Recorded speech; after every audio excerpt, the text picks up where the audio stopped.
ওয়াকফ আইন আনলে কি অসুবিধা হয়ে যাবে আপনাদের এই আইনটা যদি পাস হয়? আপনি বলুন তো, সংখ্যালঘু সংখ্যালঘু দপ্তরের মন্ত্রী কেন কোনো মুসলিম নয়? এখনো পর্যন্ত আপনারা কি যোগ্যতা অর্জন করতে পারেননি? কেন সংখ্যালঘু দপ্তরের মন্ত্রী মমতা বন্দ্যোপাধ্যায় থাকবেন বলুন তো? একজন অমুসলিম কেন থাকবে? বলছি, একটা ওয়াকফ বোর্ডের মিটিং হচ্ছে, একটা ওয়াকফ বোর্ডের সংসদীয় কমিটি গঠন হচ্ছে, যৌথ সংসদীয় কমিটি। তাতে কোনো মুসলিম নেই কেন বলুন তো? আমাকে কল্যাণ ব্যানার্জি কেন কথা বলবে বলুন তো? কোনো মুসলিম সাংসদ নেই কথা বলার জন্য? আমি আপনাকে জিজ্ঞাসা করছি, আপনি বলুন তো। ওয়াকফের সম্পত্তি যেভাবে লুট হচ্ছে কার্যত, আপনি বলুন তো, ওয়াকফের সম্পত্তি কোন মাদ্রাসা, কোন মসজিদের নামে আছে বলুন তো? এখন দেখবেন আপনি গিয়ে গিয়ে তৃণমূলের নেতাদের নামে। কেন থাকবে ওয়াকফের সম্পত্তি? এই যে ওয়াকফ বিলের আপনারা বিরোধিতা করছেন, তার স্পেসিফিক যদি আমাদেরকে দুটো কারণ বলেন। এই মুহূর্তে দাঁড়িয়ে এই ওয়াকফ যে এখন যা আছে, যেভাবে আছে, সেখান থেকে কি মুসলিমরা হেল্প পাচ্ছে? মুসলিমরা সাহায্য পাচ্ছে? আপনি যারা দরিদ্র থেকে দরিদ্রতর মুসলিম, যারা পড়াশোনা করতে চায়, তারা কি হেল্প পাচ্ছে? এই ওয়াকফ সম্পত্তি যে এখন যাদের হাতে আছে, কাদের হাতে আছে এখন? আপনারা প্রত্যেকেই জানেন যে ওয়াকফ বিল নিয়ে কার্যত একটা বিতর্কের সৃষ্টি হয়েছে। ওয়াকফ বিল আপনারা প্রত্যেকেই জানেন। সেই ওয়াকফ বিল নিয়ে কার্যত সেই বিতর্কের মধ্যে আজকে দেখা যাচ্ছে পশ্চিমবঙ্গে, একদম খোদ কলকাতার রানী রাসমণি রোডে এই মুহূর্তের ছবিটা আপনাদেরকে দেখাবো। এই মুহূর্তে দেখতে পাচ্ছেন যে অসংখ্য অগণিত মানুষ রীতিমতো তারা ভিড় করেছে। একটু নেতৃত্বকে জিজ্ঞাসা করবো, বলছি আজ এই যে ওয়াকফ বিলের আপনারা বিরোধিতা করছেন, তার স্পেসিফিক যদি আমাদেরকে দুটো কারণ বলেন। প্রথম কারণ কে ওয়াকফের যত প্রপার্টি রয়েছে সেটা সরকারের নয়, আমাদের পূর্বজ বুজুর্গ ওনারা ওয়াকফ করেছেন বিলিভার্স চ্যারিটি। সরকারের কাছে কোনো অধিকার নেই যে এই ওয়াকফ প্রপার্টির বিরুদ্ধে কালা কানুন আমাদের সঙ্গে পরামর্শ করে বিনা সে আইনটা উনি আনতে চেয়েছেন। সেই জন্য আমরা বিরোধিতা করছি। কেন এই বিলটা যদি পাশ হয়ে যায়, আশা করি পাশ হবে না ইনশাআল্লাহ, যদি হয়ে যায় তাহলে মসজিদ, মাদ্রাসা, খানকা, কবরস্থান, মুসলমানের নিজস্ব বাড়ি সব ধ্বংস হয়ে যাবে। আর ভারতের মধ্যে একটা একটা ঘৃণার পরিবেশ আরম্ভ হয়ে যাবে। এটা সরকার চাচ্ছে যে হিন্দু মুসলমানের ভিতরে ডিফারেন্স করে, উন্নতিকে সর্বনাশ করে ভারতে ওনারা রাজ করতে চান। আমরা চাই রাজ যে করবেন, যাকে জনতা পছন্দ করবে সে রাজ করবে, কিন্তু আমরা ভারতের স্বাধীনতা এবং তার সম্মান এবং সংবিধান এবং শান্তিকে কোনোদিন খণ্ডন হতে দেব না। ওয়াকফ আইন আনলে কি অসুবিধা হয়ে যাবে আপনাদের এই আইনটা যদি পাস হয়? ওয়াকফ বোর্ডের যে অস্তিত্ব আছে সেটা শেষ হয়ে যাবে, একবারে শেষ হয়ে যাবে। চাইছেন এই ওয়াকফের যে সম্পত্তি সেটা যদি সরকারের হাতে চলে যায়? না না, সরকারের হাতে নয়, ওয়াকফ একবারে শেষ হয়ে যাবে, মুসলমানের কন্ট্রোল শেষ হয়ে যাবে। সরকার যা চাইবে, মাত্র একটা উদাহরণ দিই আমি আপনাকে। উনি বলেছেন ডিস্ট্রিক্ট ম্যাজিস্ট্রেট, ডিএম, উনি বলবেন ওয়াকফের সম্পত্তি আছে কিনা। উনি কেন বলবেন? ডিএম তো আমি জানি সে সরকারের চাকর, সে কিছু বলতে পারে। তারপরে উনি বলেছেন যে ওয়াকফের প্রপার্টি অনেক বেড়ে যাচ্ছে, যার উপরে হাত রাখা হচ্ছে সেটা ওয়াকফ প্রপার্টি। এটা তো দুষ্প্রচার, একবারে ভুল প্রচার। ওয়াকফের প্রপার্টি, ওয়াকফের সম্পত্তি, ওয়াকফের আইনকে একবারে শেষ করে ভারত সরকার চাচ্ছে যে ওয়াকফের সম্পূর্ণ কন্ট্রোল তাদের হাতে চলে আসবে, মুসলমানের জন্য কিচ্ছু থাকবে না। জিনিস আমি জিজ্ঞাসা করছি, এই মুহূর্তে দাঁড়িয়ে এই ওয়াকফ যে এখন যা আছে, যেভাবে আছে, সেখান থেকে কি মুসলিমরা হেল্প পাচ্ছে? মুসলিমরা সাহায্য পাচ্ছে? আপনি যারা দরিদ্র থেকে দরিদ্রতর মুসলিম, যারা পড়াশোনা করতে চায়, তারা কি হেল্প পাচ্ছে? এই ওয়াকফ সম্পত্তি যে এখন যাদের হাতে আছে, কাদের হাতে আছে এখন? দেখুন, ওয়াকফ বোর্ড যখন থেকে তৈরি হয়েছে সেটা সরকারের কাছেই আছে কন্ট্রোল। মুসলমান ইমপ্লিমেন্ট করছে, ওয়াকফ বোর্ডের মেম্বার, ওয়াকফ বোর্ডের চেয়ারম্যান, ওয়াকফ বোর্ডের সিও মুসলমান হয়। মুসলমান কমিউনিটি, জনগণ সে উন্নতি পেয়েছে কি না পেয়েছে এটা অন্য প্রশ্ন, কিন্তু এটা সঠিক আছে যে সত্যিকারই ওয়াকফের প্রপার্টির যে উন্নতি এবং যে লাভটা হওয়া উচিত সেটা হয়নি। এটা স্বীকার করতে কোনো ভুল নাই। ক্রিমিনালকে আপনাকে স্পেসিফিক একটা ছোট কথা বলছি, আপনি বলুন তো, সংখ্যালঘু দপ্তরের মন্ত্রী কেন কোনো মুসলিম নয়? এখনো পর্যন্ত আপনারা কি যোগ্যতা অর্জন করতে পারেননি? কেন সংখ্যালঘু দপ্তরের মন্ত্রী মমতা বন্দ্যোপাধ্যায় থাকবেন বলুন তো? একজন অমুসলিম কেন থাকবে? এটা এটা এটা একটা সত্যিকারই দুঃখের বিষয়। সেন্ট্রালেও দিল্লিতেও কেউ মুসলমান মিনিস্টার নেই, আর পশ্চিমবঙ্গ সংখ্যালঘুর জন্য একটা বিশেষ করে মুসলমান মন্ত্রী হওয়া উচিত। অবশ্যই এটা দুঃখের বিষয়। এই রকম যদি নিয়ম আর আইন পাস হয়ে যায়, তো আগে মন্ত্রী তো দূরের কথা, একটা অফিসারও মুসলমান পাবো না আমি। এত এত বিরোধ চক্রান্ত চলছে। এই চক্রান্তকে শেষ করার জন্য কালা কানুনের বিরুদ্ধে অল ইন্ডিয়া মুসলিম পার্সোনাল ল বোর্ড দেশব্যাপী আন্দোলন চালাচ্ছে যে সংবিধান যেটা আমাদেরকে দিয়েছে সেটা রক্ষা করা হোক। আরেকটা জিনিস, ওয়াকফের সম্পত্তি যেভাবে লুট হচ্ছে কার্যত, আপনি বলুন তো ওয়াকফের সম্পত্তি কোন মাদ্রাসা কোন মসজিদের নামে আছে বলুন তো? এখন দেখবেন আপনি গিয়ে গিয়ে তৃণমূলের নেতাদের নামে। কেন থাকবে ওয়াকফের সম্পত্তি? এই নিয়ম আর আইন যদি পাস হয়ে যায়, তো এই যে একটুকু আছে সেটাও থাকবে না। সে লড়াই সবকিছু লড়তে হবে। আপনাকে আমি ধন্যবাদ জানাই যে আপনি ওই প্রশ্ন তুলেছেন, যে সত্যিকারই এই প্রশ্ন নয়, একটা আইনা আছে। আপনি প্রশ্ন করেননি, আপনি আইনা দেখিয়েছেন আমাদেরকে। আমি তার জন্য আপনাকে ধন্যবাদ জানাই। আর আমি বলি, এরকম ভাবে যদি প্রশ্ন হয়, তো আশা করি লুট মার চুরি চামারি সব বন্ধ হয়ে যাবে। দেখবেন একটা ভিডিও ভাইরাল হয়েছে, একজন মৌলানা সাহেব তিনি হাত তুলে কাঁদছেন, মাদ্রাসায় চাল নেই। ভাবতে পারছেন কি অবস্থা মুসলিমদের এই মুহূর্তে দাঁড়িয়ে? পশ্চিমবঙ্গের কথা বলছি আমি, আদার্স অন্য যে স্টেটের কথা বলছি।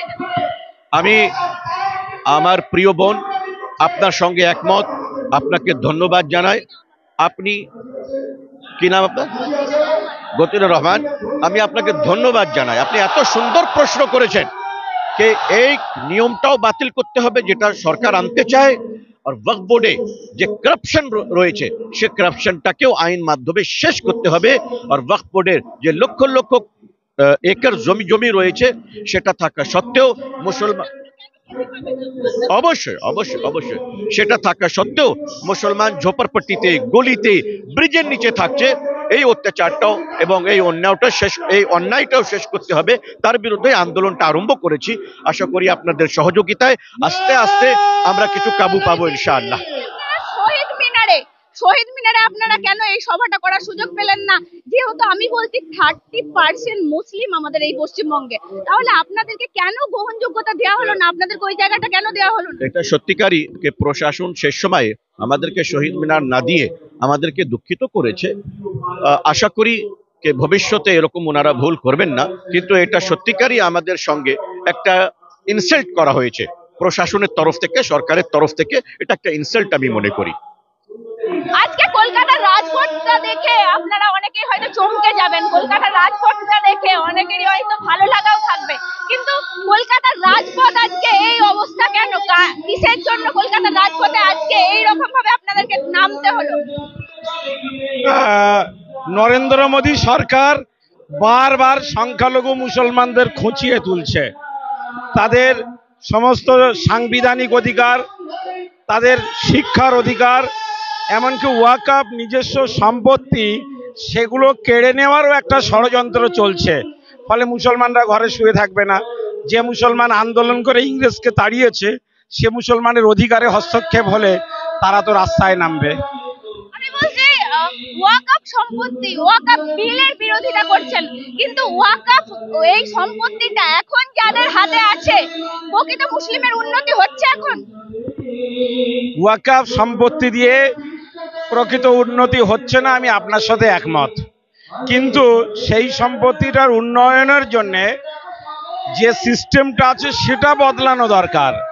তার মানে এই নয় যে ওয়াকফ সম্পত্তি সংশোধনের নামে আমি সরকার এবং প্রশাসন মুসলমানদের নিজস্ব সম্পত্তিটাকে কেড়ে নেবে।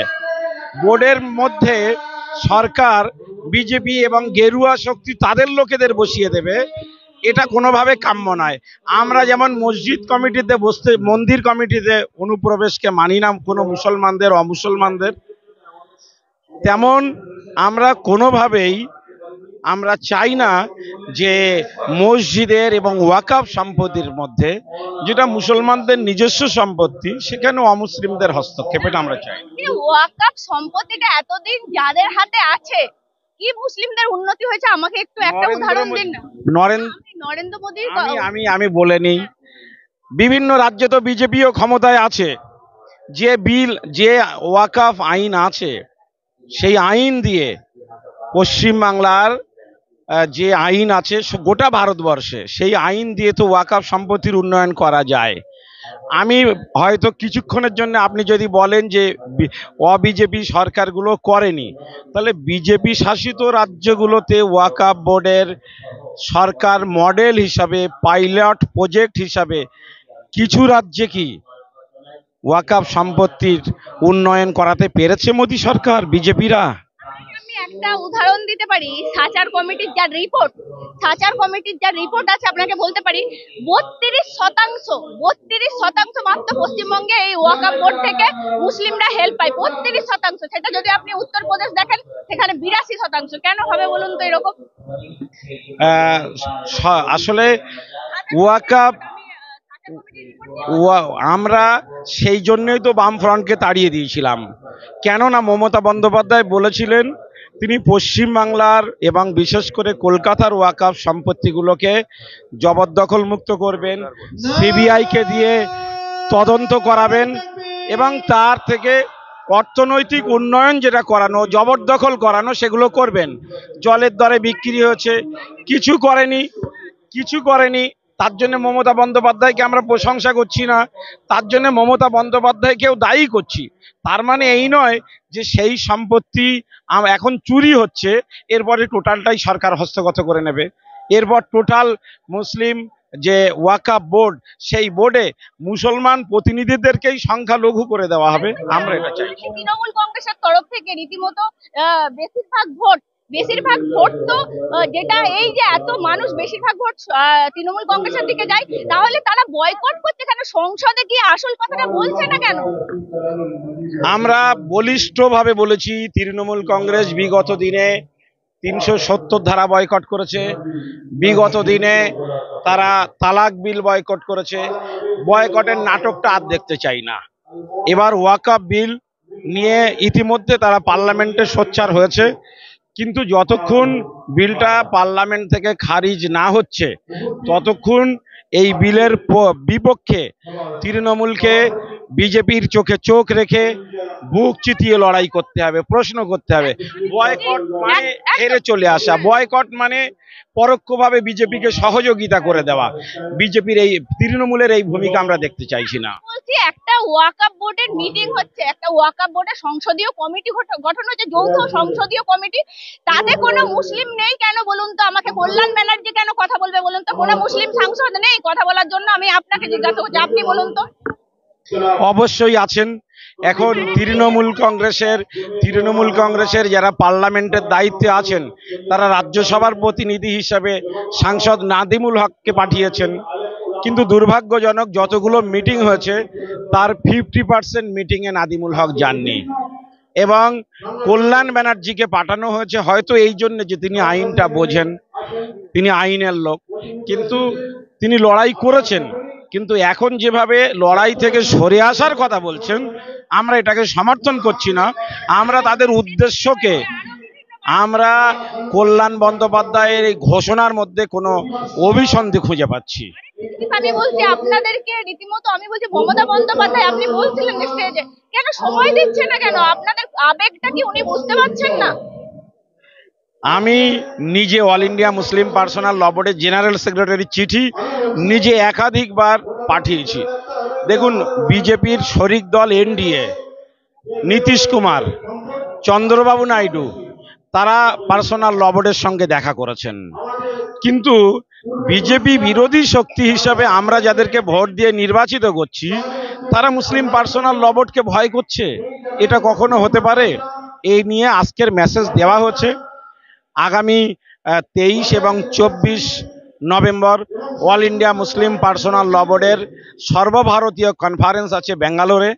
সেখানে এই ধরনের সেকুলার ধর্মনিরপেক্ষ শক্তি, যাদের উপরে নির্ভর করে আমরা মোদী সরকারের সাম্প্রদায়িক নীতির বিরুদ্ধে লড়াই করতে চাইছি, তাদেরকে দিয়ে লড়াইটা হবে না বিকল্প শক্তির কথা ভাবতে হবে।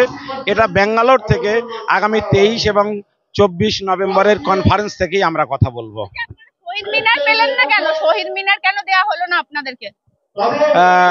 আসলে চাইছেন না, যে এর মধ্যে হয়তো এমন কিছু থাকতে পারে যে যখন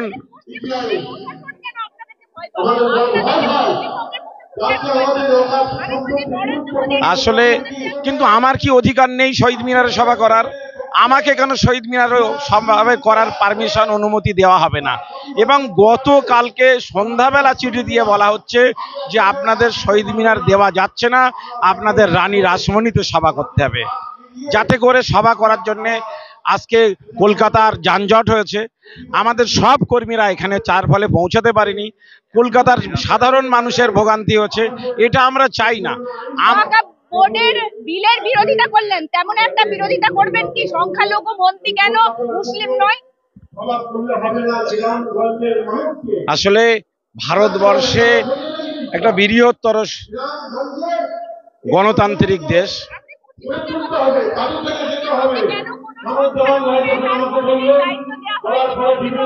এই নিয়ে ডান এবং বামেদের একই রকম ভূমিকা।